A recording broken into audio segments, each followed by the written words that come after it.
My number one rule since high school has been no lovemaking before the third date, and I broke that rule with a handicapped guy, and now my best friend is pissed and grossed out because she thinks I have some weird kind of type. So I am 28, and my childhood best friend who we'll call Jess is also 28. To put it simply, I don't think I'm any kind of prude, I just don't really feel comfortable with casual lovemaking, never have. My best friend knows this and has teased me about it lightly in the past. She's been in a long-term relationship for the last 3 years, I've mostly been single while working on my degree and starting my career. Jess lives in another state with her boyfriend, so we don't hang out much anymore. So about a month ago I had a first date with a guy I'd been talking to for a bit, thought it was going places, but he gave a weird vibe on the date and I cut and ran early.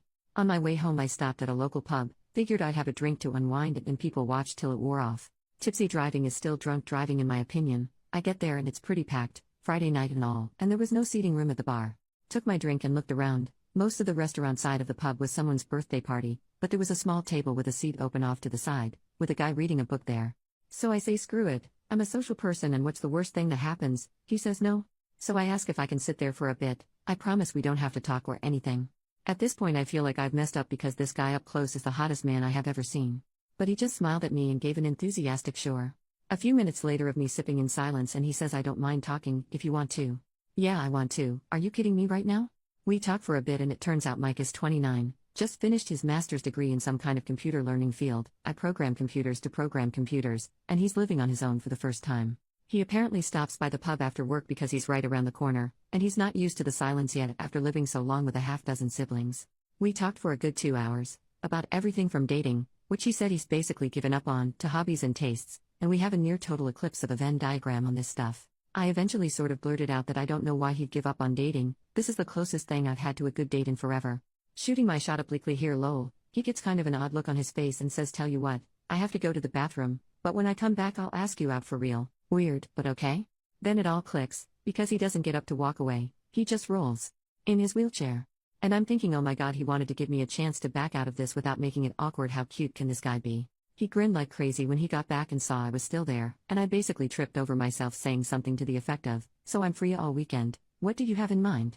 Another hour later, we've got plans for Saturday, and he told me he has a neuromuscular disorder I can't remember the name of, my degree isn't in STEM lol, so his legs work, but the signals from his brain get misinterpreted so he doesn't have the balance or coordination for walking or standing. The pub starts switching over to the younger and rowdier crowd and he asks if I'd like to go back to his place for coffee to continue our conversation.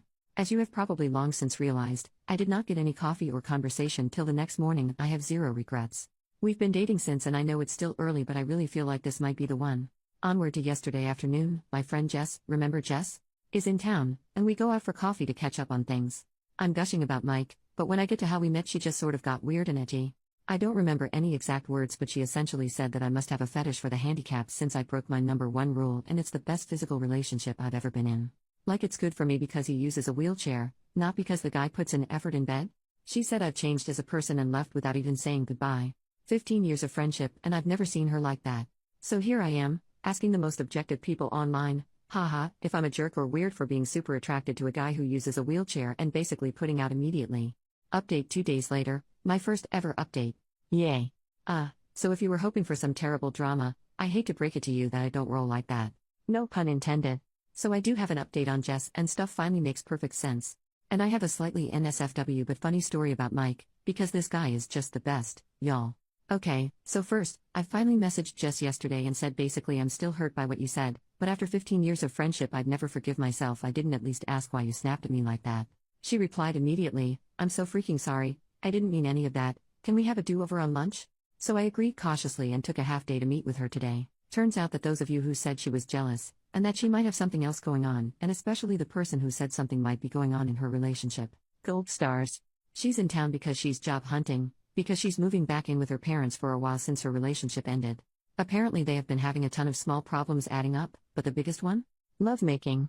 The guy she's been with was apparently never great but it's gotten to the point where he makes no effort at all for her to enjoy herself, and then gets pissed when she isn't in the mood.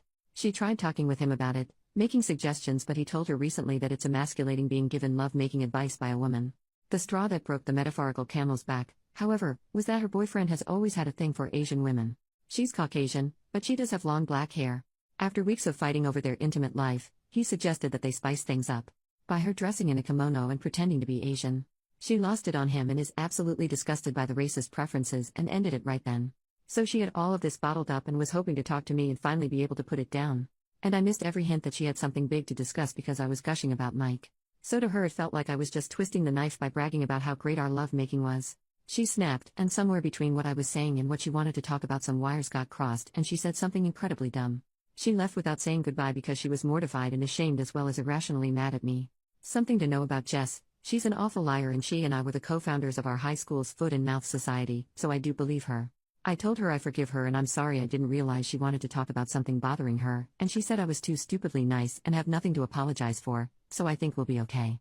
For the time being I'm not ready for her and Mike to meet, because I don't want to make things feel worse, and she agrees. But she's really happy for me. Hopefully this is just a funny story we can look back on someday. So, onto how Mike almost killed me, lol. Last night we were talking about the Reddit post and he gets this funny expression that I'm starting to recognize. And he goes, "How do we know you don't have a fetish if we haven't at least tried it in the chair?" And I'm like, "Are you serious, lol?" He said he's never attempted it, because, cue tears, he's never felt so comfortable with a partner before. Well, his chair has what is essentially like a parking brake thing. Or it should. It's unfortunately broken and apparently getting them fixed is an expensive pain in the butt. He doesn't use it that often, so he hasn't made it a priority. And there's this thing called Newton's third law. You know how every action has an equal and opposite reaction? As it happens, when you're trying to, get the motion of the ocean going, in a chair with wheels that aren't locked, there's a sort of counter motion that starts and messes it all up. So we were going nowhere fast except for inching along the floor in his bedroom. And laughing at the silliness, which isn't helping. Eventually he just stops and says maybe we can get some of those wooden block things they use to keep little planes from rolling away, like in Indiana Jones, you know? I absolutely lost it. Like laughing so hard I'm in tears. He's giggling half at the situation and half at my reaction, and everything just keeps setting me off again. Finally I get it under control, doing some deep breathing exercises and stuff, and I look at him again. And he pulls the straightest face he can, and says, "For the love of God, golly. This sure is uncomfortable. Folks, if I had asthma I would have died right there." I laughed so hard I think I pulled a rib. Like wheezing and not even laughing anymore so much as weeping and making this awful hey noise when I could catch my breath. While he's laughing and rubbing my back and saying he's sorry, he couldn't resist. So yeah, confirmed, no fetish here, and this magnificent bastard's comedic timing might actually kill me. I doubt I'll update again, because there's really nothing I can see needing to share given everything sort of worked out. And in the end, the real jerks were the friends we made along the way? I don't know. Thanks for all the lovely comments on my last post and for coming along with me on this absurd but brief drama in my life, lol. Update 2 weeks later. Hello again. Here's the I Met Mike's Family update. And it's a doozy, or at least felt like it at the time for a girl who grew up with a small, dysfunctional family. So first up, you know what people, at least me, don't think about when dating a guy who's always sitting? Height. I know he's taller than me because we cuddle a lot, and he's taller sitting on the couch, but I didn't really get it. So we drive up Friday night after work, actually south and west, lol, but to my brain it's always up, in his vehicle, which is modified to be driven entirely using his hands. Neat, right? He's a really good driver too. One more green flag. We get to the house, and it's huge, you guys, lol, like not a mansion, just kind of a sprawling one-floor rancher. Real estate was wild back in the day. Anyway, we get out, and I meet his mom. I'd like to point out I am no slouch, I'm 5 feet friggin' 7. His mom is towering over me. But she was the nicest lady ever. We go inside and I meet his dad, who funny enough is apparently the only short one in this family, and his youngest sister, who is living there with his 1-year-old niece. She gets up to hug me and she is also really tall. It's already a bit late then, so we eat and head to bed. I get to see his cute room from when he was a teenager, and I casually ask, "Hey, so I don't know how this works and stuff, but how tall are you?" And Mike is all I to know, like a bit over 6 feet 4 inches? Been a while since I checked. A bit over 6 feet 4 inches. So, is everyone in your family tall? Kinda? We met the Nordic basketball team he calls a family properly the next day. Actually they're Irish, but they're blonde and tall, so it conveys the idea better. The only one of reasonable height, and still taller than me, was his oldest sister, lol. They are also loud. Like not really shouting or anything usually, just, very present. Mike is a lot different around them, but in the cutest way, like he just beams all the time and you can see how happy he is to be home. One of his brothers put him in a headlock and gave him a dang noogie as a greeting, and got elbowed in the side for it, and all of them laughing. And his mom smacked one of his brothers with a rolled-up magazine for putting his feet on the table. More laughing. Just intimidating, but in the happiest way imaginable. I'll admit I was a little shut down for a bit, but Mike kept checking in with me to make sure I was okay, and they were all really nice, so I got into the spirit after a bit. I mentioned this in another comment, but Mike has a special sports wheelchair he uses for, well, sports. And he and his siblings play basketball. And he is good. Apart from just having a hell of an arm, he's quick as hell. And this magnificent bastard that I love will absolutely, purposefully, gleefully run someone's toes over. He aims for it. They all have this yank back the foot maneuver that's hysterical to watch. So it was this crazy day of loud people playing and having a blast, nieces and nephews running around, and just noise. My ears are still ringing. The food was catered in advance because his mom had 7 babies. All I make on Mother's Day is margaritas. They also have a pool. It's a bit chilly still, but the pool is heated, so we actually all got to swim, which was a lot of fun because I got to show off that I too am athletic. I can do a backward somersault off a diving board. Yeah. I'm a real catch, lol. They at least pretended to be impressed. We all stayed up late drinking and complaining that it was too overcast to see the aurora, and I had the worst hangover I've had in a while on Sunday. We slept in a bit late, and then joined Mike's family for the barbecue part of the barbecue weekend. His dad can grill people. And he's fast, food coming off the grill at lightning speed. I asked Mike about it and he laughed and said there was 7 of us to feed. Ever see a nest of baby birds? He had practice. Which, fair enough. I don't have much experience with babies, but I got to hold his youngest niece, the one living at home with his sis until her husband gets back from deployment, and we had a light talk about kids in the future. I told him that I never put much thought into it, but if they were going to grow up in a happy home like his and not how I grew up, I'm pretty sure I'd be open to having them with him someday. But later, I need him all to myself for a while first. He seemed really happy about that, which makes me feel all goofy and happy. I'm sappy. We had to drive home Sunday night, but before we went his mom hugged me and said she's never seen her son like this, and thanked me for taking good care of her baby. And asked if we'd be back for the 4th of July or if we were doing something with my family. And I tried to be all haha no, we'll be here if you don't mind. I don't see them much and I think she caught on that there's more to the story, so she just hugged the crap out of me, Vikings, all of them I swear, and told me she can't wait to see me again. My ears are still ringing from all the noise and chaos, but it was an absolute blast and I can't wait to see them again in July. Also, pretty much sure Mike is the man I'm going to marry. I literally can't think of a single reason why I would ever let him get away. Anyway, thanks for reading. Hope you all had a lovely weekend, and those of you who got to see the aurora, I'm happy for you, but you suck, lol. Update 1 month later. As I've gotten a ton of requests for updates, I figured I would let you guys know how things are going in my world. You know how sometimes a relationship looks amazing at first, but then all the red flags start showing up? This is not one of those stories, lol. Sorry, that was mean, but I couldn't resist. Okay, onto the actual update. No, we aren't engaged yet. Yes, we have talked about it in the context of how seriously we are taking things. No babies yet either, obviously. We are diligent about birth control. I want Mike all to myself for a while. So, the 4th of July visit to his family's house was pretty awesome. After getting to know everyone last time, I had better expectations of what I was going into, and I've talked with my therapist about the whole play fighting makes me anxious because in my childhood home it wasn't playing thing. I don't want them to ever curb how they act to cater to me, and instead I guess I'll consider it immersion therapy. I think Mike mentioned it anyway because I didn't see much of it this time, though there were cheerful threats of doom labda which I didn't mind at all. His mom is amazing, I'd like to point out, even if she moms so hard it makes me weepy. So, background info, I have a really common sounding name spelled really uncommonly. Think Danielle or Jessica. Because in addition to everything else my parents decided to be creative when they named me. So, although I do sort of like my name, that meant I was that kid who never saw their name personalized on anything. Mike's family, on the other hand, had like a million kids and they all got traditional names, so personalized stuff was huge for them. It kept them from fighting over stuff, I guess. One of the things in their house, because they have a pool, is that each of the kids, adults now, has their own personalized beach towel that lives at the house. So we get to their place and it's been a hot drive there, so right after we get in Mike suggests I go to his room to get changed into a swimsuit so we can have a dip in the pool. I'm thinking that sounds perfect, right? Some of you may already know where this is going. I get to his room and there is a towel on the bed. In my favorite color. With my stupid spelled name embroidered into it. So here I am crying over a goddamn towel and he's in the doorway watching and grinning like he just pranked me or something. Turns out it was her idea, but she checked with Mike to make sure it was spelled right. So now I have a towel for when we visit because apparently I'm welcome. If I sound cranky it's just because I'm better at self-depreciation than I'm expressing emotions in a direct way. I really am blown away and touched by how much these people have welcomed me. Mike has already sort of learned to decode the way I talk and joke, which is nice, but the first time he gently said that's not humor, that's just putting yourself down, babe. I definitely wanted to go hide under the table. He doesn't let me be mean to me. That's a thing good partners do, I guess? I wouldn't know.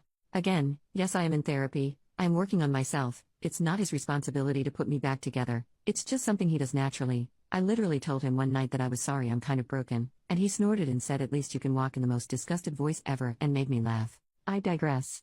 So the food was once again amazing, and I kept my promise to teach his mom how to make my cinnamon bun bread pudding, so I felt like I contributed. I learned to play Yahtzee, and as it turns out I am very good at it. They do a lot of board games things at night when everyone is staying for the week. These people have a lot of board games. And puzzles. Whole damn storage closet of the things. They also drink like freaking fish and can hold it, so I am learning to pace myself. Mike doesn't drink much when we aren't there, so I'm not worried that it's a red flag. Only red flag of his that I've found was a Red Sox pennant in his room. Now I realize I might be talking him up a lot, but he isn't perfect. He snores, he has a habit of arguing with people on the TV when they make stupid decisions, he sometimes starts talking about things I don't understand and just goes and goes until he realizes he lost me like 15 minutes ago, and he is fastidiously tidy, which makes me feel guilty because I have bad habits to lose. I'm not used to clutter means I can't move through an area, but I'm really trying. I barely spend any time at my own place anymore, and we're definitely looking to move in together sooner than later. Yeah, so, not that much of an update, no one burned themselves on a firework or anything super exciting, I'm just in an ongoing relationship with a great guy who has a great family and things continue to look up for us. We head home tonight so we can spend some alone time Sunday. Hope everyone else had a safe and happy holiday. New update another month later, this is not an exciting update. Not engaged. No babies on the way, not even freakishly tall ones like some of you are hexing me with. But, Jess finally met Mike. Sorry. I'm not sorry. I feel compelled to open with a joke and I don't know why. Jess and I have this friend, who I will call Meg and not Tallulah despite both Jess and Mike thinking it would be hilarious. Meg was planning to have a birthday party, the Big 3-0, and she and Jess are close, and both presently single. They chose a local bar with outside seating, and Jess did a wait, let's check their accessibility because I have been nagging her for the last month. And lol and be fucking hold after calling the place, they didn't have a ramp for the balcony and outside seating area. As I have been told, Jess said nope, I am meeting Mike, and so they found another place that's a damn hike from everyone. But it has a great outside area with accessibility. And then we got the invite. Through Facebook because we are all basic, I guess? And Mike was stoked because they have this awesome beer selection. Then Meg told us that, no, I am not using Tallulah for the 15% of you going oh but that was such a better name, they chose it because Jess wanted Mike to feel welcome. So hats off to Jess for making the comeback impression of the century, I guess. The birthday was fun and silly, and everyone in my immediate friend group met Mike and loved him. Tons of laughter, everyone drank way too much, but fortunately we had enough heads up for a planned motel stay. Why yes, I do own a UV flashlight, why do you ask? So we and a bunch of other people didn't drive home. We actually had brunch in the bar the next day, it was absolutely awesome and I'm ruined for pancakes because fluffy. Once again, I digress. Jess and Mike hit it off and she told him literally every story I didn't want her to over brunch, and it all was great apart from the persistent hangover. I crashed at Mike's again. And then he asked what it would cost to break my lease, because he hates the mornings he wakes up and I'm not there. So the next upcoming week and a half or so is going to be insane while I pack up my whole dang life and shove half into a storage unit and the other half into his apartment, and then we'll be living together. I know it's too soon. He does too. We've decided we're idiots and just going for it. My landlord is a lady who is a bit on the older side and isn't charging me for breaking the lease as long as I leave the place ready for a new renter. So that's all for now. Thanks for following our journey.